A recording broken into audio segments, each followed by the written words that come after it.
SCP-008 enters the file as a Level 4 threat before it is described at all. Every stored sample is treated as a Class V extreme biological hazard, and if the site is dismantled, loses power, or falls silent. For 8 hours, the Foundation answers with incineration and irradiation.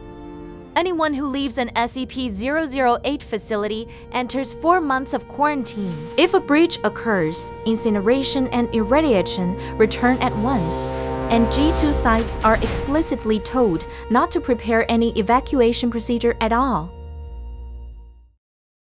SCP-008 is a complex prion whose samples are stored at known G2 sites. Research into it is highly classified and aimed primarily at preventing any future synthesis of the agent itself, not at extending the pathogen or normalizing its use. The file reduces the pathogen to 4 brutal facts. It is 100% infectious, 100% lethal, spreads through exposed mucous membranes and bodily fluids, and does not travel through air or water. Symptoms appear within 3 hours of exposure. Infection begins with violent flu-like illness and high fever, then progresses into severe dementia before coma arrives roughly 20 hours after the first signs, and about 12 hours after dementia becomes unmistakable, the point the Foundation records as death. A period of sporadic cellular necrosis follows that begins to resemble gangrene. Yet, surviving tissue continues performing its original function with abnormal resilience. Red blood cells also store far more oxygen, slowing circulation while increasing muscle endurance and strength. The article pushes further. Total organ failure does not immediately stop the nervous and muscular systems. Metabolism can sink so low that a subject may survive for more than 10 years without nutrition, and blood grows so viscous that gunshot, puncture, and slashing wounds produce almost no flow.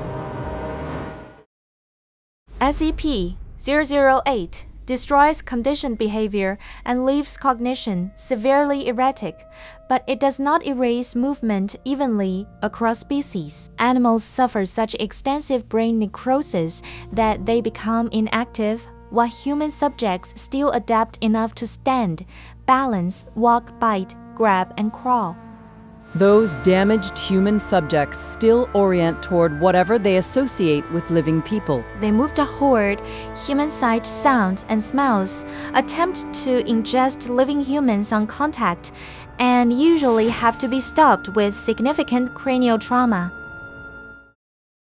The Foundation argues SCP-008 likely did not arise naturally on Earth, because anything that complex should already have displaced much of the ecosystem. A brief 1959 collaboration with the USSR tried to locate G2 sites and eliminate the agent, but the status of Russian-held samples after that cooperation ended remains unknown.